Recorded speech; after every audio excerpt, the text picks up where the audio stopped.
Major गांव और उसके आसपास के गांवों से आए हुए सभी भाई बहनों को सगळा बंधु भगिनींना माझा हृदय पासून खूब खूब अभिनंदन, स्नेह, प्रेम आणि आशीर्वाद।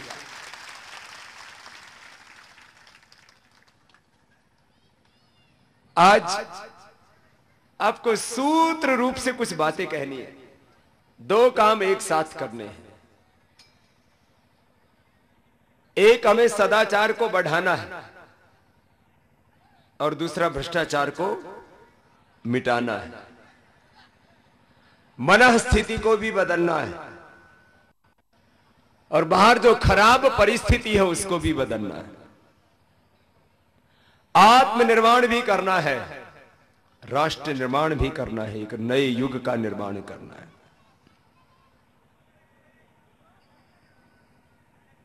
और आत्म परिवर्तन से व्यवस्था परिवर्तन, आत्मनिर्माण से राष्ट्र निर्माण, आत्मोन्नति से राष्ट्रोन्नति की इस काम में बड़े जागरूकता के साथ लगना है। देखो, अपनी भी मनस्थिति बहुत ठीक नहीं है। कोई बीड़ी, कोई सिगरेट, कोई शराब में लगा है, किसी के जीवन में व्यसन आ गए। हमारे पूज्य संतों ने यहां व्यसन मुक्ति का काम बहुत बड़े रूप में चलाया। अभी भी बहुत से संत इस काम में लगे हैं। सब मिलकर के एक संकल्प ले ले कि अपने को व्यसन नहीं करना। अपने बड़े बुजुर्ग पूर्वज देखो, कोई नशा नहीं करता था। संत टुकड़े जी महाराज, संत गाड़गे जी महाराज, टुकड़े जी महाराज ने, संत गाड़गे जी महाराज ने तो अभियान चलाया कि ये तंटा नहीं करना है, व्यसन नहीं करना है, झगड़ा नहीं करना है। और ये व्यसन करने के बाद तंटा तो होता ही। अब दारू पी ली तो झगड़ा तो करेगा, उससे तो आदमी की बुद्धि पर असर हो जाता है। देखो, यहां 100% गांव के ही लोग बैठे हैं। कुछ लोग जो शहरों से भी आए हैं। अब मैं अकोला से जरूर आया हूं, लेकिन हूं तो गांव वाला ही। और हिंदुस्तान में जितने भी लोग हैं, सबके पूर्वज ग्रामवासी हैं। ये शहर तो पिछले 200-250 सालों की देन है। हम सबके पूर्वज ग्रामवासी, इसलिए भारत की आत्मा गांव में बसती है। और ग्रामोत्थान से ही राष्ट्रोत्थान संभव होगा, ग्राम निर्माण से ही राष्ट्र निर्माण होगा। इसलिए हम जिस दिन गांव को स्वर्ग बना देंगे, पूरा हिंदुस्तान स्वर्ग बन जाएगा। और ये खुद करना है काम।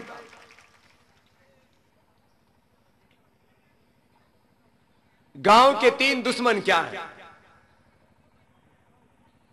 लोग कहते हैं गांव में गरीबी है, तो क्या गांव के लोगों के पास पैसा नहीं है? लेकिन वो पैसा जा कहां रहा है? पैसा जा रहा है नशा का धंधा करने वालों के पास। अब गांव का आदमी 5-10 रुपए का भी गुटखा खाता है, तंबाकू खाता है, 25-50 रुपए की भी दारू पीता है, तो सब कहां गया? दारू बेचने वाली कंपनी के पास, गुटखा बेचने वाली कंपनी के पास। ये जो दुकानदार है, इनको तो बीच में थोड़ा बस 5-10% कुछ मुनाफा मिल जाता है। ये 90% पैसा किसके पास जाता है? शराब माफिया, नशा माफिया, तंबाकू माफिया। तंबाकू खाने से कोई फायदा नहीं होता है। देखो, दाल रोटी सब्जी खाने से अपने को ताकत मिलती है, उससे जीवन चलता है, वो शरीर के लिए जरूरी है। दाल रोटी सब्जी खाएंगे, दूध पिएंगे, तो ये शाक भाजी लेने से, दूध लेने से अपना शरीर बनता है। क्योंकि शरीर के लिए, मांसपेशियों के लिए प्रोटीन चाहिए, हड्डियों के लिए कैल्शियम चाहिए, खून के लिए आयरन चाहिए। क्या बोला? खून के लिए क्या चाहिए? आयरन। और हड्डियों के लिए कैल्शियम, और मसल्स के लिए प्रोटीन। तो बताओ, इसमें तंबाकू में प्रोटीन होता है, आयरन होता है, कैल्शियम होता है, कोई विटामिन होता है, इसमें कोई ताकत वाली चीज होती है। फिर क्यों खाते हैं? दूध क्यों पीते हैं? कि दूध में कैल्शियम होता है। दूध में क्या होता है? उसमें प्रोटीन होता है, साग सब्जियों में आयरन होता है, सारे विटामिन होते हैं। इसलिए दाल रोटी खाना, सब्जी खाना जरूरी है। लेकिन तंबाकू खाना गलत है। क्योंकि उससे शरीर को किसी भी तरह से कोई ताकत नहीं मिलती। और तम्बाकू को तो गधा भी नहीं खाता।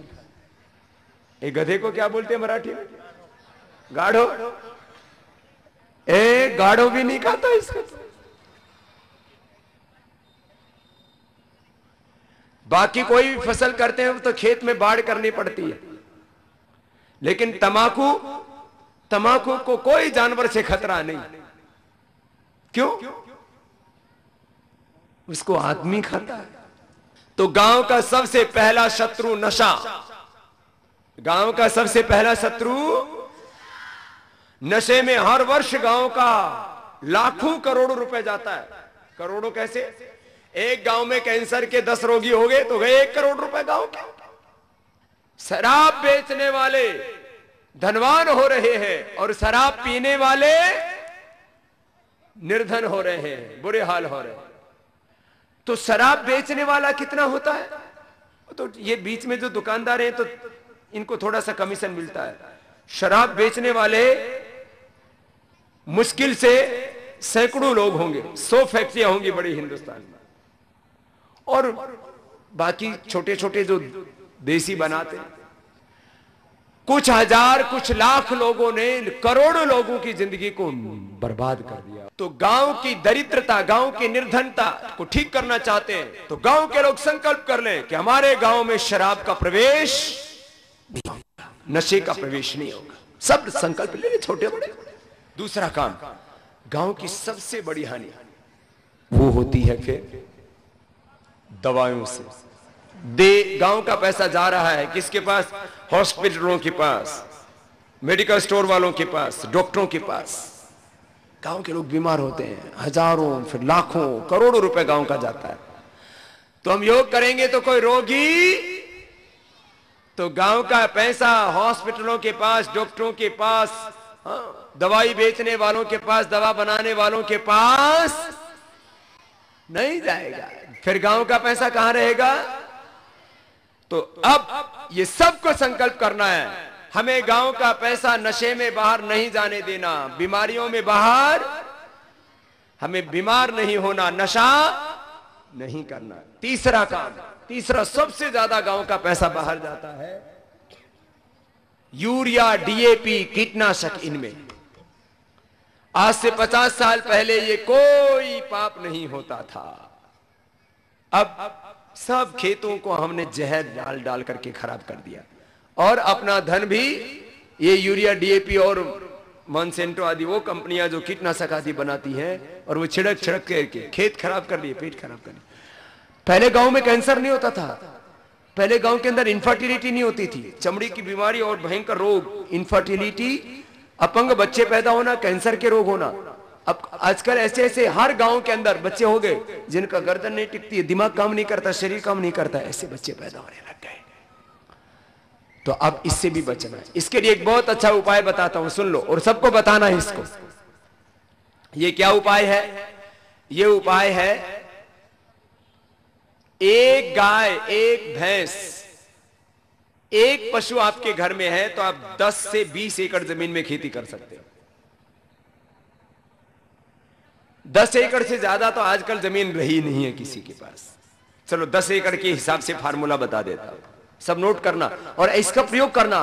ये आपको सुना सुनाया प्रयोग नहीं बताता हूं, जो लोग 25-50 सालों से इस तरीके से खेती कर रहे हैं वो बता रहा हूं आपको। तो आपका हजारों रुपए का, और थोड़े बड़े जमींदार हैं तो लाखों रुपए का हर साल आपका जो खर्चा होता है, किसका? यूरिया का, डीएपी का और कीटनाशक का, वो बच जाएगा। नोट कर लो सब। यदि आपके पास में 10 एकड़ जमीन है और एक ही पशु है, तो उस पशु का 3 दिन का गोबर ले लो और 2 दिन का गोमूत्र ले लो।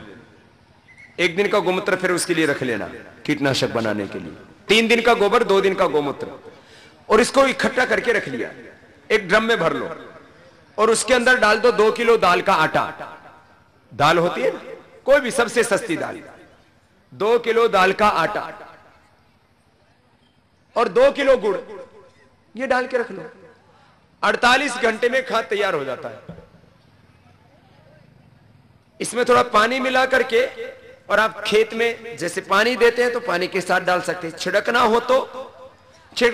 हो तो खेत की थोड़ी मिट्टी मिला ली, या कोई जंगल के पेड़ के नीचे की मिट्टी मिला ली। जंगल की मिट्टी बहुत अच्छी होती है, जंगल की या खेत की मिट्टी मिला करके, जंगल की मिट्टी सब जगह मिल जाती है, किसी भी पेड़ के नीचे की मिट्टी ले लो, वो मिला करके और ऐसे छिड़कना है तो छिड़क सकते हैं, और पानी के साथ डालना हो तो पानी के साथ डाल सकते हैं। तो 3 दिन का गोबर 2 दिन का मूत्र ले लिया। अब जो 1 दिन का मूत्र बच गया उसका क्या करो? उससे 1 एकड़ जमीन का, ये 1 एकड़ जमीन का खाद हो गया। 3 दिन का गोबर, 2 दिन का मूत्र, 2 किलो गुड़ और 2 किलो दाल, ये 4 चीजें मिला करके ये 1 एकड़ जमीन का खाद तैयार हो गया। यूरिया डीएपी कुछ डालने की जरूरत नहीं, उससे 10 गुना ज्यादा पावरफुल है। अभी वहां पर 1 एकड़ जमीन में वो लोग 300 क्विंटल, इस साल तो शायद 400 क्विंटल आ जाएगा, गन्ना पैदा कर रहे हैं।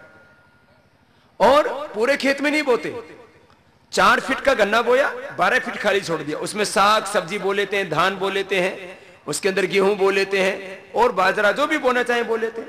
ऐसे ऐसे कर रखा है। इसके बहुत तरीके हैं। इस सारे तरीकों की प्रक्रिया, इस पद्धति पूरी, इसका मेथड, वो भी हरिद्वार में एक पूरा बहुत बड़ा मॉडल बना दिया है, वहां के सबको सिखाया जाएगा। जनवरी महीने के बाद वहां ट्रेनिंग शुरू हो जाएगी। गांव 3 चीजें हम गांव में करना चाहते हैं। एक कुदरती खेती, कुदरती खाद, कुदरती कीटनाशक, कुदरती बीज। दूसरा, कुदरती खेती के अलावा इसको सेंद्रीय खेती बोलते हैं अपने महाराष्ट्र में, सेंद्रीय खेती, कुदरती खेती। दूसरा, ग्राम उद्योग, विदेशी कंपनियों के लूट के षड्यंत्र से हिंदुस्तान को बचाना, गांवों के अंदर ऐसे उद्योग लगाना जिससे गांव के लोगों को स्वावलंबन मिले, रोजगार मिले। और तीसरा, गांव के अंदर जो निर्माण का काम है उसको आगे बढ़ाना, स्वस्थ गांव, रोग मुक्त गांव, फिर वहां जड़ी बूटी का उद्यान, स्वच्छता, सामाजिक सद्भावना, नशा मुक्ति, तंटा मुक्ति, झगड़े से मुक्ति, ऐसे बढ़िया वातावरण बनाना, जल प्रबंधन का काम, वृक्षारोपण का काम, शिक्षा का काम, संस्कारों का काम, ये सारे काम 11 सूत्रीय कार्य योजना। तो खैर, मैं आपसे बात कर रहा था, ये तीसरा जो सबसे ज्यादा पैसा जा रहा है यूरिया डीएपी कीटनाशक, इन सब में। तो आपको एक ही पशु और 10 एकड़ जमीन है तो मैंने बता दिया, 3 दिन का गोबर, 2 दिन का मूत्र, फिर 1 दिन का मूत्र ले लेना। उससे क्या करना? 1 दिन का मूत्र रख लिया पशु का। एक ही पशु की बात कर रहा हूं। जो लोग इन पशुओं को कत्ल खानों में बेच रहे हैं, पाप के भागी बनते हैं। जीव हत्या का पाप लगता है, गो हत्या का पाप लगता है, उससे मुक्त हो जाएंगे। एक गाय का सबसे अच्छा गोबर और गोमूत्र, उस वही सबसे अच्छा होता है। अब जैसे एक दिन में 5-7 किलो तो मूत्र दे ही देती हो, उसके लिए हम ऐसा कर सकते हैं, दिन में उस पशु को कच्चे में छोड़ दिया, एक जगह ऐसी बना ली जहां पर थोड़ा सीमेंटेड बना देते हैं एरिया, तो उतने जो है जो मूत्र करेगी वो इकट्ठा होकर के एक जगह इकट्ठा जो है एक वो बना दो जगह, वहां से इकट्ठा कलेक्ट कर लो, आपके लिए अच्छा। तो 2 दिन का गोमूत्र और 3 दिन का गोबर इकट्ठा हुआ, उसका तो 1 एकड़ का खाद बन गया। 1 दिन का गोमूत्र इकट्ठा हुआ, जो भी 5-7 किलो इकट्ठा हो जाए वो गोमूत्र ले लिया। फिर 5 किलो गोमूत्र एवरेज बता रहे, 5 से 7 किलो गोमूत्र, और उसमें क्या करना? नीम के पत्ते, 7 चीजों में से जिसके भी पत्ते उपलब्ध हो जाए वो ले लेना। 7 तरह के पत्ते बता रहा हूं, नोट कर लो। नीम, दूसरा भांग, धतूरा, नीम, भांग, धतूरा, तमाकू, ये खाना नहीं है? इसमें डालना। तमाकू, आखा, क्या बोलते हैं इसको? रुई। हाँ, उसमें एक ऐसे जो है गोल गोल होता है, थोड़ा लंबा लंबा सा, उसमें पूरा रुई भरा रहता है, इसलिए रुई बोल देते हैं आप इसको। कहीं उसको और कहीं मदार, आप उसको रुई बोलते हैं, ठीक है? वो कपास वाला नहीं है, कपास में रुई अलग होता है। रुई क्या बताया? सबसे पहले नीम, भांग, धतूरा, तमाकू, रुई, अर्क, मदार, आखा। फिर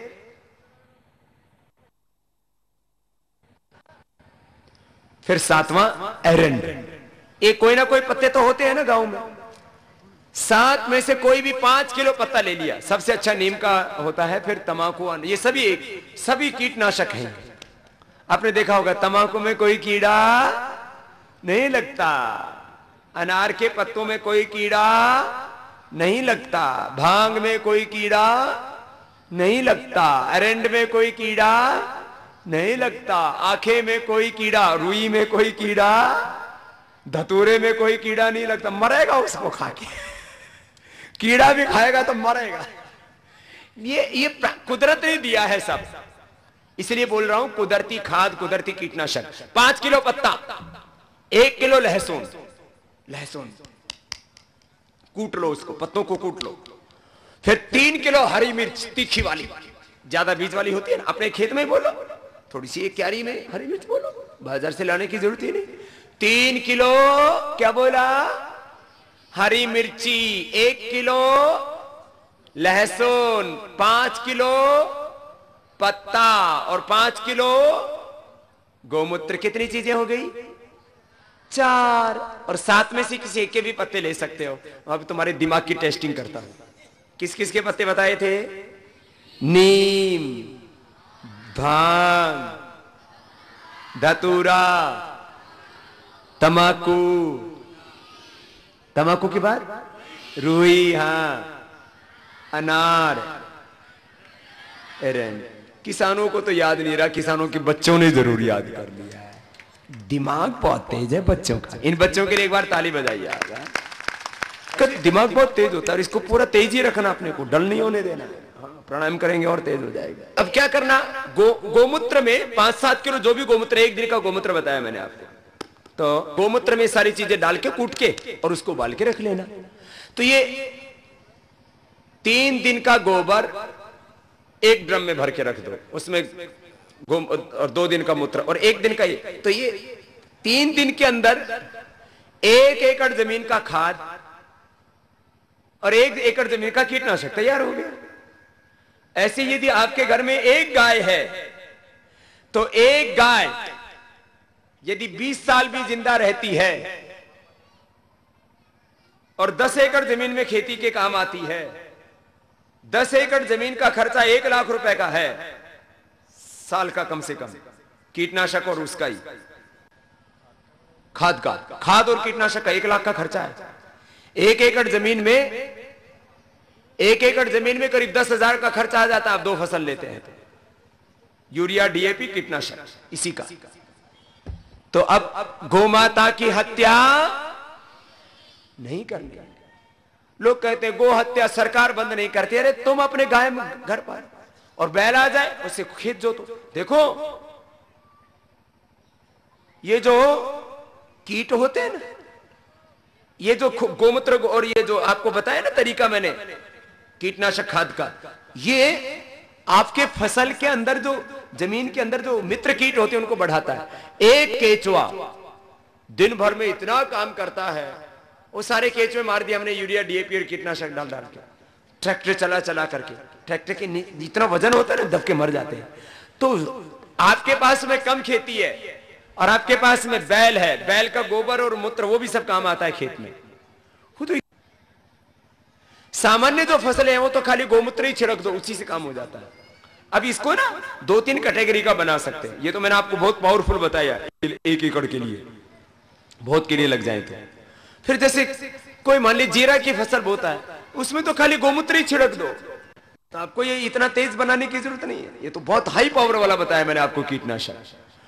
ऐसी फंगस हो जाती है खेत के अंदर, फंगस, तो उसके अंदर तो खट्टी छाछ 15, 20, 25 दिन पुरानी खट्टी छाछ 1 एकड़ जमीन के लिए 4-5 किलो बहुत है।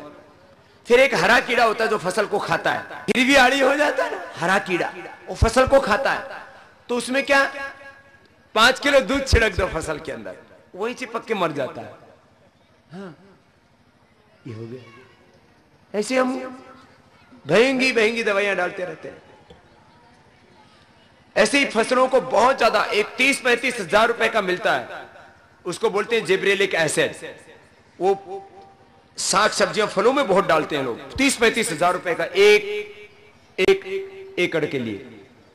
और अब 5 किलो ये लो पुराने कंडे, 5 किलो कंडे लेकर के उसको 10 किलो पानी में डाल दो। जो सूखा गोबर होता है ना, जो गाय भैंस गोबर कर देती है, सूखा गोबर कितना दिन पुराना? साल 6 महीना पुराना। साल 6 महीना पुराना गोबर लेकर के उसको 10 किलो पानी में डाल दो और उसको ऐसे ही 10 दिन तक किसी पेड़ की छाया के नीचे रख दो। घर में पेड़ की छाया के नीचे, किसान के पास जो है ये तो साधन होते हैं, पेड़ होता है, कोई छाया होती है, और उसमें हिलाते रहे दिन में सुबह शाम। ये 10 दिन के बाद तो इतना जबरदस्त वो जिब्रेलिक घोल, इसको जीवामृत बोल सकते हैं, वो जिब्रेलिक ऐसे डालते हैं उससे 100 गुना ज्यादा अच्छा है। जो शिमला मिर्च और कई तरह के फल फूल उगाते हैं ना, अब जैसे ये किसी ने ये गोभी उगाई, अब इसके अंदर डाल दो, तो ये सेंद्रिय खेती से ऐसे पैदा कर रहे हैं। ये खा करके आपको कैंसर नहीं होगा। फिर पूरी दुनिया में आजकल उसको अंग्रेजी में बोलते हैं ऑर्गेनिक फूड। क्या बोलते हैं? फूड। अपने महाराष्ट्र में क्या बोलते हैं? सेंद्रिय शेती। क्या बोलते हैं? Organic agriculture, organic food. तो सेंद्रिय खाद्य, ये अपने को इसको बढ़ा। अब जैसे पत्ता गोभी है, फूल गोभी, उसके अंदर इसको डाल दिया जो मैंने अभी जिब्रेली घोल बताया, तो उसकी उपज बहुत बढ़ जाती है, उसकी इंक्रीज हो जाती है। खैर, ये सब चीजें अपने को करने की जरूरत है। ये 3 चीजों का पैसा रोक लिया तो गांव के लोग निर्धन नहीं होंगे, गांव के लोग क्या बनेंगे? धनवान। अब गांव के लोग निर्धन हो रहे हैं, यूरिया, डीएपी और ये तमाम तरह की दवाइयां छिड़कने वाले को हो रहे हैं धनवान। अपने बीज बचा के रखो। मुझे अच्छी तरह से याद है, हमारे दादाजी गाजर का बीज बचा के रखते थे। गाजर, उसका तरीका आता था उन लोगों को कि गाजर का बीज कैसे तैयार करना है, टमाटर का बीज कैसे तैयार करना है, पालक का बीज कैसे तैयार करना है। तो गाजर का, टमाटर का, पालक का, गेहूं का, बाजरे का बीज बनाओ अपने आप। तो ये चीज करनी है, तो बीजों में, खाद में, इसमें सब में पैसा जा रहा है अपना गांव का। तो ये बीज के नाम पर बिजली और पानी, ये तो किसानों को नामात्र मूल्य पर मिलना चाहिए, और किसानों को खेती का मूल्य तो मिलता ही नहीं है। ये जो मिनिमम सपोर्ट प्राइस है, इसकी जगह पर लागत मूल्य की जिस दिन व्यवस्था हो जाएगी, उस दिन हिंदुस्तान का किसान धनवान बन जाएगा। और ये लागत मूल्य की व्यवस्था ना भी कर पाते हो तो कम से कम जितना मूल्य का एक किसान उपज करता है, चाहे वो बेचता है या खुद प्रयोग करता है, जितना मूल्य का किसान उपज करता है, चाहे वो खुद खाता है या बेचता है, उतना ही मूल्य का उसको कंपनसेशन मिलना चाहिए, तो बराबर हो जाएगा। 1 लाख का गन्ना पैदा किया तो 1 लाख कंपनसेशन, 1 लाख का उसने बाजरा जवार पैदा किया तो उसको 1 लाख जो है उसको कंपनसेशन मिलना चाहिए, क्षतिपूर्ति। ये भाव है ही नहीं ठीक सरकार का। खैर, लेकिन ये काम तो आगे करवाना है और हम करवाएंगे। और किसानों को, मजदूरों को, कारीगरों को, जो गांव के लोग हैं, दलित, वनवासी, आदिवासी, जो आज तक, पहले अंग्रेजों ने इनके ऊपर अत्याचार किए क्योंकि अंग्रेजों के खिलाफ युद्ध करते थे, और वर्तमान सरकारों ने भी इनके ऊपर कम अत्याचार नहीं किए हैं। इन किसानों को हम किसी भी कीमत पर न्याय दिलाएंगे, इसके लिए सबको मिलकर के काम करना पड़ेगा। चल, आजकल शहरों के लोग संगठित हो गए, वकील संगठित है, डॉक्टर संगठित है, लेकिन किसानों का राष्ट्रव्यापी कोई संगठन न होने से बहुत हानि हुई है। हमारा विचार है कि किसान पंचायत के माध्यम से एक बड़ा संगठन बने और किसानों के हित की आवाज मजबूती से हो, और जितने भी संगठन है सबको साथ में मिला के चले, बहुत जरूरी है। किसानों को उनका हक इसीलिए तो नहीं मिलता। जो किसान नेता है, अब उसमें ज्यादातर के साथ ये होता है, को जो किसान नेता बनता है, किसी को एमएलए बना दिया जाता है, किसी को एमपी बना दिया जाता है, वो भी अपने फिर घर बैठ जाता है। सब किसान नेताओं का यही हाल हुआ, किसी को एमएलए बना दिया, किसी को एमपी बना दिया, फिर किसी को मिनिस्टर बना दिया। किसानों की आवाज किसी ने मजबूती से नहीं उठाई। हमें एमएलए, एमपी, मिनिस्टर नहीं बनना है, हमें बाबा रह करके ही, साधु संत फकीर रह करके ही, ऋषियों के दायित्व को निभाते हुए कृषि कार्य में लगे इन लोगों को भी इनका हक दिलाना है, इनको न्याय दिलाना है। ये काम करना है भाई बहनों, ये बहुत बड़ा काम है। लेकिन 3 काम आपको करने हैं। गांव का पैसा अब नशे में नहीं जाएगा, बीमारी में, और यूरिया, डीएपी और कीटनाशक दवाइयों में भी।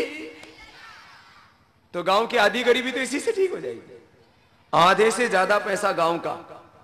अब एक गांव में यदि 10 लाख की फसल होती है और दूसरे जो भी काम करके आमदनी होती है, एक गांव में 50 लाख है, 1 करोड़ की आमदनी होती है, तो 50 लाख 1 करोड़ रुपए इन्हीं चीजों में चला जाता है, बीड़ी, सिगरेट, शराब, तंबाकू, बीमारी और ये कीटनाशक।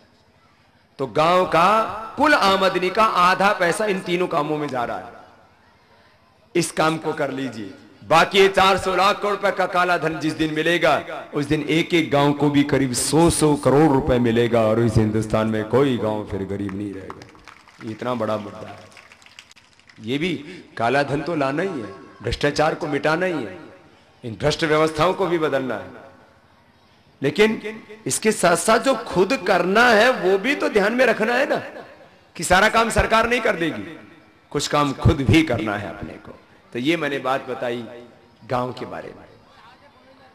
और देखो इधर तो पेड़ बहुत है मेरे आजू बाजू में, जहां भी हो सके वहां पेड़ लगाओ, और वृक्ष औषधीय पेड़ लगाओ, नीम के पेड़ लगाओ ज्यादा से ज्यादा, और फलदार पेड़ लगाओ जहां जो फल होते हो। पेड़ों से हमें फल फूल तो मिलते ही है, ऑक्सीजन भी मिलता है। आज हम जिंदा हैं ऑक्सीजन से, यदि ऑक्सीजन ना मिले मर जाएगा आदमी उसी से। हम जिंदा किससे हैं बोलो? ऑक्सीजन किससे मिलता है? पेड़ किसने लगाए? हमारे बड़ों ने लगाए, ठीक है, हमारे बड़ों ने पेड़ लगाए, इसलिए आज जिंदा हैं हम। और यदि हम पेड़ लगा करके नहीं जाएंगे तो पाप लगेगा सबको, क्योंकि तुमने ऑक्सीजन लिया है। एक आदमी कितने रुपए का ऑक्सीजन लेता है? तो मैंने हिसाब लगाया, एक आदमी करीब 5 करोड़ रुपए का ऑक्सीजन लेता है। कितना? ये कहते हैं ना देश ने हमको क्या दिया, देश सब कुछ देता है, इसी देश ने हमको जन्म दिया, जीवन दिया और जिंदा रखता है। देश की जमीन पर ही क्या उगे हैं? ये पेड़। और पेड़ों से क्या मिलता अपने को? ऑक्सीजन। यदि हॉस्पिटल में लेना पड़े ना तो एक दिन का खर्चा ही बहुत लंबा आता है। एक पेड़ लगाने से हजारों यज्ञ करना जितना पुण्य मिलता है। आप भागवत नहीं कराते हो, राम कथा नहीं कराते हो, कोई यज्ञ नहीं करते हो, कोई हॉस्पिटल स्कूल आपने नहीं बनाया है, आप यदि पेड़ ही लगाते हो तो आप भी तर जाओगे और आपकी कुल वंश तर जाएंगे, आपकी पीढ़ियां तर जाएंगी। पेड़ लगा। हम छोटे बच्चे थे, मुझे याद है गांव में स्कूल में जाते थे तो स्कूल से आने के बाद नीम का पेड़ लगाते थे। वैसे तो जन्मदिन पर, अच्छे दिनों पर हवन करते हैं। पहले तो हमारे यहाँ पर पंचमहायज्ञ रोज करते थे। पंचमहायज्ञ 16 संस्कार, चतुर्वर्णाश्रम धर्म की हमारी परंपरा थी। सब मेरे साथ बोलेंगे, मात्रे देवो भव, पितृ देवो भव, आचार्य देवो भव, अतिथि देवो भव, राष्ट्र देवो भव, माता भूमिः पुत्रोऽहं पृथिव्याः, माता भूमिः पुत्रोऽहं पृथिव्याः।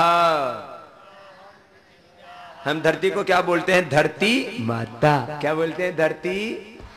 भारत, पाकिस्तान माता बोलते हैं, अमेरिका माता। हम धरती को क्या बोलते हैं? माँ। हमारे लिए ये देश मात्र जंगल, जल, पर्वत, नदियां, पहाड़, वनस्पतियां ही नहीं, भारत एक जमीन का टुकड़ा ही नहीं है। क्या है? हमारी माँ। और इसकी हम पूजा करते हैं, इसके लिए अपनी जान तक न्यौछावर करने के लिए तैयार है। माता पिता ना होते तो धरती पर हमारा जन्म, माता पिता धरती के भगवान हैं। माता पिता धरती के, उनके चरणों में सब धाम है, सब तीर्थ हैं, उनके चरणों में सब धाम है, सब तीर्थ हैं। और माता पिता की दुआओं के बिना, उनके आशीर्वाद के बिना कभी कोई जिंदगी में बढ़ा, तो माता पिता और गुरुओं का आशीर्वाद ये आदमी को बड़ा बनाता है। भगवान की कृपा, उससे आदमी बड़ा बनता है। और अपनी मेहनत, सही निर्णय करना और सबका सम्मान करना, ये 5 सूत्र बता दिए बड़ा होने के। देखो भगवान ने सबको प्रथम होने की शक्ति दी है, हमें खुद भी जीवन में हमेशा प्रथम रहना है। जीवन में हमेशा क्या रहना है? प्रथम, फर्स्ट। हेल्थ एंड फिटनेस में, नॉलेज में, कैरेक्टर में, सच्चाई में, ईमानदारी में, काम करने में नंबर, और झूठ बोलने में 2 भी नहीं, 0 रहना। झूठ नहीं बोलना, बेईमानी नहीं। Health, fitness, knowledge, character, work, सब जगह नंबर। और भारत को भी बनाना है दुनिया का नंबर। आप में से जो भी बच्चा चाहे तो वो महान बन सकता है, पूरी जहान में अपना नाम रोशन कर सकता है। सब चाहते हैं ना कि सब दुनिया में मुझे पहचाने, सब दुनिया में मेरी इज्जत हो। है? आप भी सेलिब्रिटी बन सकते हो। खाली सेलिब्रिटी ये नाचने गाने वाले लोग, ये तो ठीक है, ये कोई बहुत बड़ा काम नहीं है। काम उसको बोलते हैं, देखो ये कुछ मनोरंजन करने वाले लोग हैं, ये असली काम नहीं है। असली काम क्या है? किसान सबसे बड़ा सेलिब्रिटी है, वो सबको अनाज देता है। असली काम है खेती, असली काम है उद्योग, असली काम है सेवाएं, सर्विसेज। तो हमको ये वाले काम करने हैं। तो आप भी दुनिया में सेलिब्रिटी बन सकते हो। ये सेलिब्रिटी नहीं होती है, इनके चक्कर में मत रहना, ठीक है? तो आपको सेलिब्रिटी क्या बनना है? आपको दुनिया का सबसे बड़ा डॉक्टर, सबसे बड़ा साइंटिस्ट। हाँ, हमारे यहाँ साइंटिफिक सोच की कमी है। हाँ, सब बोलते हैं डॉक्टर बनेगा, इंजीनियर बनेगा, साइंटिस्ट बनेगा, कोई नहीं बोलते। और वैज्ञानिकों का हमारे हिंदुस्तान में उतना सम्मान भी नहीं है जितना होना चाहिए। ये तो अब्दुल कलाम साहब के समय एक बार थोड़ा पहचानने लगे कि वैज्ञानिकों की वो कीमत है। आज एक संकल्प लेकर के जाओ, हमें जितने भी भ्रष्ट और बेईमान लोग हैं जिन्होंने भारत माता के साथ धोखा, गद्दारी, विश्वासघात किया है, उनका किसी भी सार्वजनिक स्थान पर बुला करके हम सम्मान नहीं करेंगे। ये भी काम, बहिष्कार, बहिष्कार, सार्वजनिक रूप से, सामूहिक रूप से बुरे लोगों का बहिष्कार करना शुरू कर दो। अच्छे लोगों का सम्मान करो, अच्छे काम करने वालों का सम्मान करो, उनकी इज्जत करो। भ्रष्ट लोगों का भी बहिष्कार करो और विदेशी कंपनियों का भी बहिष्कार। पहले एक कंपनी देश को लूटने आई थी, क्या नाम था उसका? बोले तो ईस्ट इंडिया। सैकड़ों साल, 200-250 साल उसने गुलाम रखा हिंदुस्तान को, और लाखों करोड़ रुपए लूटे। और अब तो हम अपने आप ही लूट रहे हैं।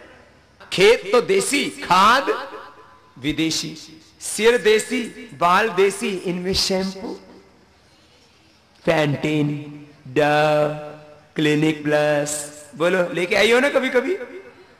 हाँ।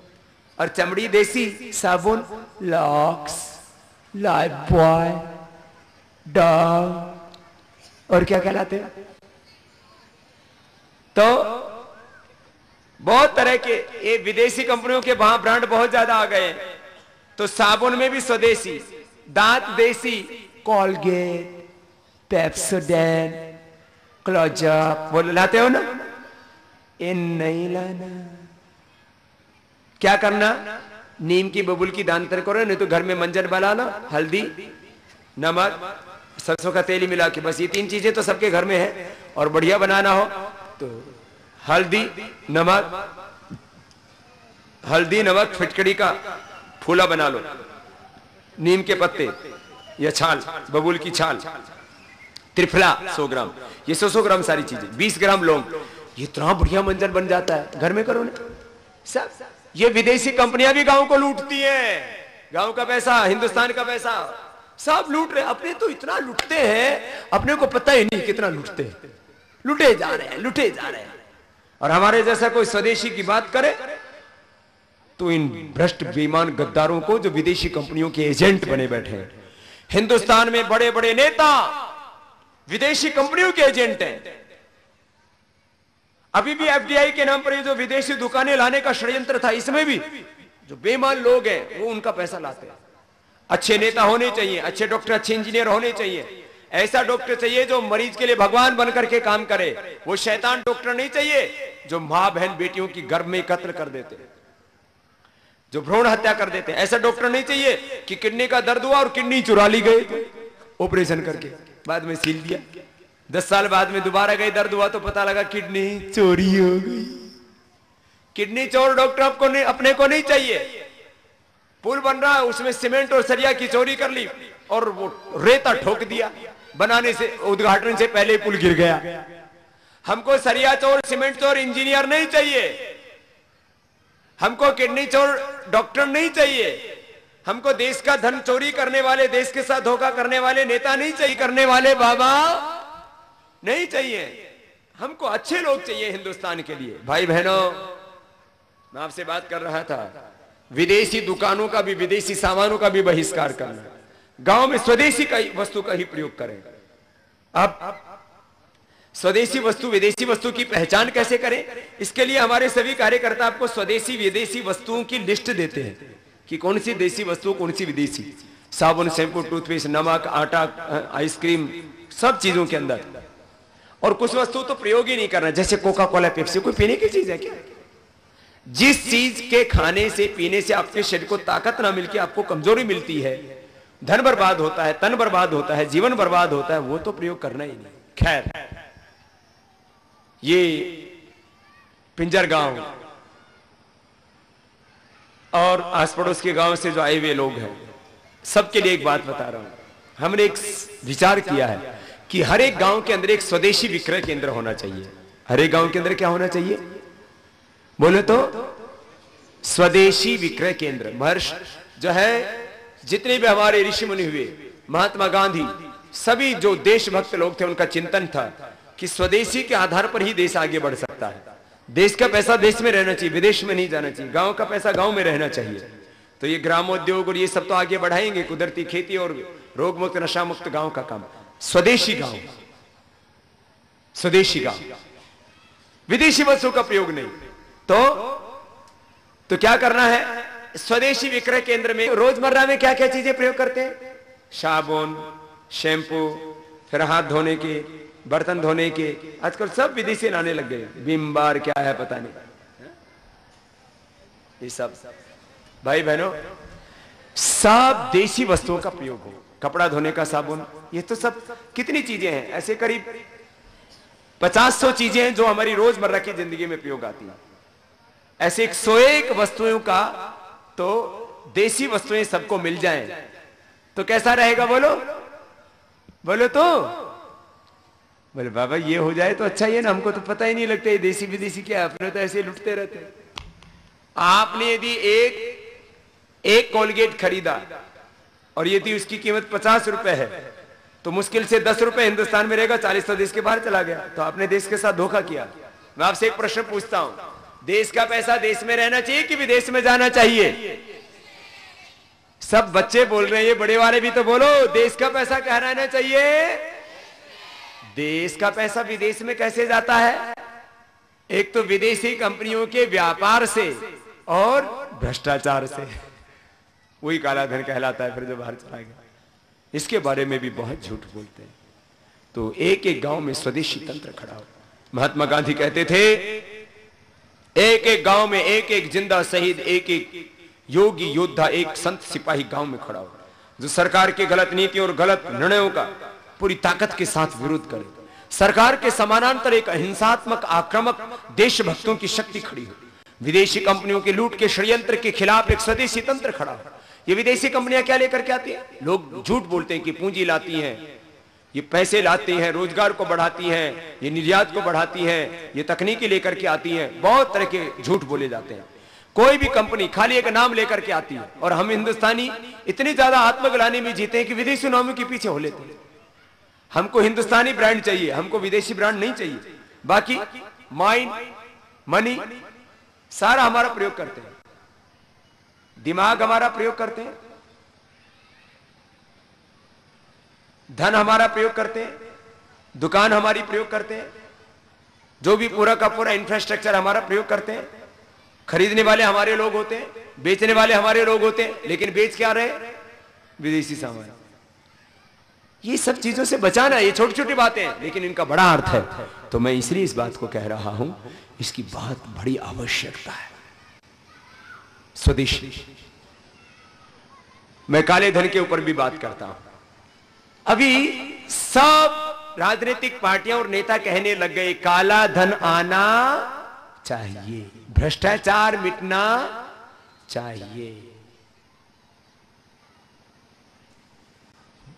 ये भ्रष्ट तंत्र बदलना चाहिए, सच्चा लोकतंत्र कायम होना चाहिए। अब ये तो ऐसे ही हो गया, सब कह रहे हैं कि सबको रोटी मिलनी चाहिए, सबको शिक्षा मिलनी चाहिए, सबको काम मिलना चाहिए, लेकिन फैक्ट्री लगाते नहीं। सबको रोटी मिलनी चाहिए, फसल बोते ही नहीं। सबको शिक्षा मिलनी चाहिए, विद्यालय बनाती नहीं। भाई उसकी एक उसकी प्रक्रिया, प्रोसीजर है। अब शिक्षा देनी है तो क्या बनाना पड़ेगा? स्कूल। अब रोटी चाहिए तो क्या करनी पड़ेगी बोलो? खेती। और रोजगार करना है तो सर्विस करनी पड़ेगी, कोई फैक्ट्री लगानी पड़ेगी। हाँ? ऐसे ही ये काला धन वापस कैसे आएगा?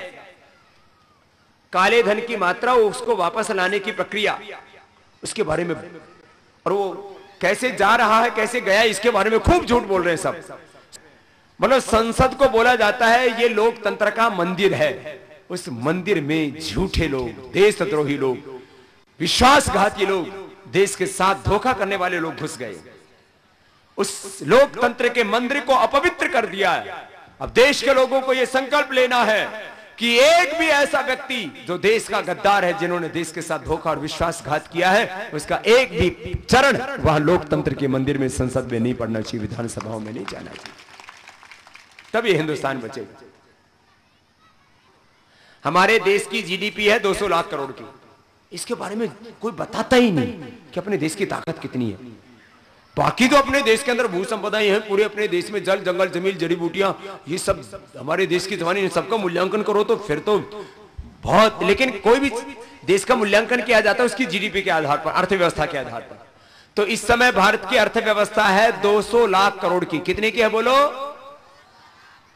यूएन में मान्यता प्राप्त है 204 देश। कितने देश हैं बोलो?